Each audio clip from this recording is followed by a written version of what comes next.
This story is about storms, floods, and sharks that hunt people, swimming in a flooded city.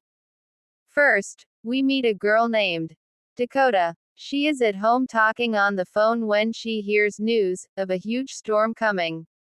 Hearing this, everyone in town starts closing their shops. People pack their things and leave their homes. But Dakota comes out of her building looking very calm. One of her neighbors tells her to leave quickly, but she refuses to go. To her, this house is not just a building, it holds her mother's memories. Her mother passed away, and here she feels closest to her. That is why she refuses to leave, even if she dies. The scene changes, and we meet Dee, a girl hanging out with her two brothers by a lake.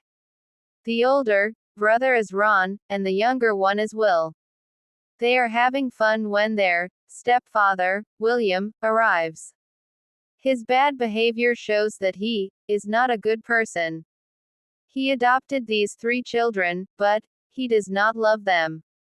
He is always angry, scolding them for everything, and treats them poorly. The reason for this will be revealed later. Next, we meet the third character of the movie, Lisa. She is a pregnant woman driving her car home. She is talking on the phone with her mother, who is very worried about her. Lisa is heavily pregnant, and the baby could be born at any time. Also, her husband left her, and she just heard about the storm. The bridge ahead closes, and she panics, wondering how she will get home. On the way, she sees people running away with their things. This makes her more nervous, but she tries to calm down. She thinks it is just a small storm that will pass quickly. But she is very wrong. Now we meet Edward. He is a marine biologist who tracks the ocean. He already knew something big was coming, and the office report confirms it. A huge storm is on the way. A storm so big that it could flood entire cities. Hearing this, he panics and quickly calls Dakota to tell her to leave.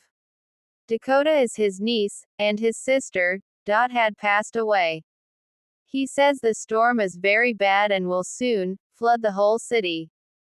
But Dakota still refuses to leave. Seeing this, Edward says, "Okay, stay at your mother's house. But if anything goes wrong, I will come to save you. Remember that." The storm begins, and it is not just a little rain. There are strong winds, rushing water, and then, the worst happens, the dam breaks. Once it breaks, the seawater rushes into the city. Streets flood, cars wash away, and water destroys everything in an instant. Lisa is still on the road. A truck driver stops her, because a fallen tree blocks the road. The truck driver tells her to turn back, but the water comes at them fast. Lisa decides to drive over the tree. She speeds up, but her car crashes into the tree. The truck driver tries to escape but fails, and the water sweeps him away. Lisa's car floats in the water and hits another tree. Lisa is trapped. Now she cannot get out, nor can she stay safely inside. But the real problem has just begun. The crashed truck was full of raw meat.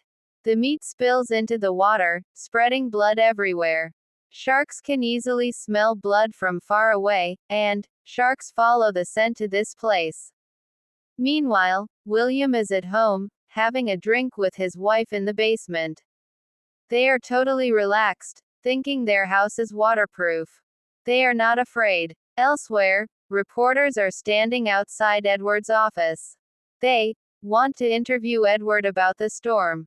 Edward says it is too early to know anything for sure. But a reporter tells him that TV news is making the storm sound worse, claiming it will be deadly and that sharks will swim into the city. The reporters do not know that their fake news is about to become real. Outside, the flood is everywhere. The windows of Dakota's house break, and water starts pouring in. Soon, Water also enters William's house. Seeing this, Ron realizes the danger. He tells William that he has life jackets in the car. They will need them soon. Outside, two men are using a boat to rescue people. They hear Lisa scream. One man goes to Lisa and says, "Do not worry, I will save you." Lisa tells them she is pregnant. The man tells his friend to go get a cutting tool. As his friend turns away, he suddenly feels water moving and is pulled under. The man does not know what happened. A moment later, he comes up, and we see his hand is cut off. He runs toward his friend, but suddenly, a shark grabs him from behind and drags him away. Dakota watches this from her window. She shouts, "There is a shark." Lisa is terrified. The truck driver finally wakes up and breaks his door to escape, but the shark quickly eats another man. Everything happens so fast it is hard to believe. Edward then hears the dam broke, and the city is flooded. This means Dakota is in danger. He has no other way to save her, so he makes a deal with the reporters. They want a story from him. He says, "Take me near Dakota's house, and I will give you the story." They agree and set off. William and his wife grab life jackets and try to leave. But as they step out, a baby shark attacks William. Then, the mother shark attacks William's wife, killing her instantly. Inside the house, Ron and Will are trapped. Water is everywhere, full of sharks. Dee tries to close the door, but a shark pushes against it. Dee struggles and falls, but Ron catches her. They sit down and think about what to do next. Ron plans to throw meat in the water to distract the sharks, so they can safely reach the car. This would make it easier to escape. But they have no meat upstairs. Dee says William keeps all the meat in the basement fridge. They want to go down, but a shark is already swimming in the house. If it finds them, it will attack. Things are very bad at Dakota's house, too. A large tree fell and broke her house. Outside, Lisa is in total panic. She screams for help. Dakota can hear her cries from her home but is too scared to leave. Lisa begs her, "Please help me. I am pregnant, and I want my baby to live." Hearing this, Dakota feels sad for her. She grew up without a mother, and does not want this baby to be motherless. So she takes a knife and goes to help Lisa, ignoring the deadly sharks she sees in the water. Climbing onto Lisa's car, she cuts the branches that trap Lisa inside. Finally, she pulls Lisa out and brings her home. Lisa says, "We cannot just wait here, because no one will come. We must make a help signal." Dakota takes a curtain, goes to the roof, and writes, "Help," on it, so a rescue helicopter can spot them. At this time, Lisa's pain increases. Dakota checks on her and sees that the baby will be born soon. But they cannot safely deliver the baby here. They must escape. Meanwhile, Edward and the reporter reach the edge of the city. Water is everywhere, so it is impossible to drive. Dakota's house is still far, so they take a small boat to continue their journey. Back at Ron's house, Ron plans to go to the basement for the meat. Suddenly, William appears from the water. He is badly injured, but alive. The shark did not kill him. He orders Ron to go out and get help. Ron explains that the water is full of sharks, and escape is impossible. Ron searches for something to treat William's wounds. While searching, he finds a secret letter. It shows the government pays William $500 every month to care for the kids. But he starves them instead. William only adopted them for the money. Fearing Ron will reveal his secret, William attacks Ron. But Ron fights back bravely. He grabs William's arm and kicks him hard, pushing him into the water, where a shark finally kills him. While the shark is busy eating William, Ron runs to the basement. He finds meat and a box of dynamite. They tie the meat to the dynamite and throw it into the water. The shark smells the meat, swims over, and swallows it. Then, the dynamite explodes with a loud bang, instantly killing the shark. With the beast gone, they can safely swim out and escape in their car. Meanwhile, Lisa tells Dakota about a boat outside. It is the rescue boat left behind by the dead men. If they can reach it, they can easily escape.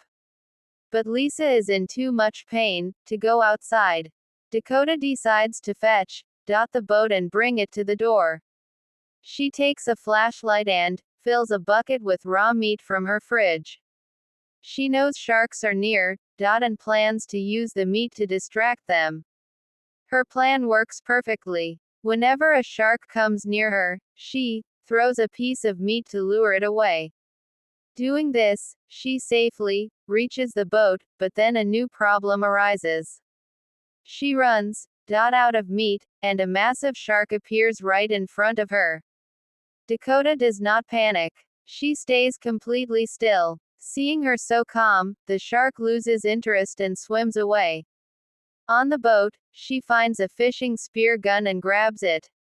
She hurries back home because she knows the room is filling with water. Inside, Lisa floats on a mattress. The house is breaking apart and flooding rapidly. Using a stick, Lisa climbs higher, but the pain hits her hard. She gives birth to her baby right there in the water. Blood spreads everywhere in the water, and its strong scent attracts sharks, putting them in extreme danger. Lisa holds her newborn baby high and grips a sharp stick, waiting for the shark. When it attacks, Lisa stabs it directly in the eye. The injured shark swims away in fear. But Dakota sees another shark charging at Lisa from a distance. She aims her spear gun, fires, and kills it instantly. Then, she quickly brings the small boat to Lisa. Just as Lisa is about to board, a giant shark appears and flips the boat over, putting their lives at risk again. But before the shark strikes, Edward arrives in his boat. He carries a special device that emits a signal to drive sharks away. He drops the device into the water, and the annoying sound forces the sharks to retreat. One confused shark tries to bite Lisa and Dakota, but another fleeing shark bumps into it, pushing it away. Edward quickly pulls Lisa and Dakota onto his boat. Finally, they are safe. Lisa's baby is completely fine, too. After escaping the flood, Lisa video calls her mother to show her the baby. They all cry happy tears and finally feel safe. The entire city is flooded, but a few brave people survived: Dakota, Lisa, Ron, Dee, and Will. These survivors lived because they never gave up hope and kept fighting for their lives. The movie ends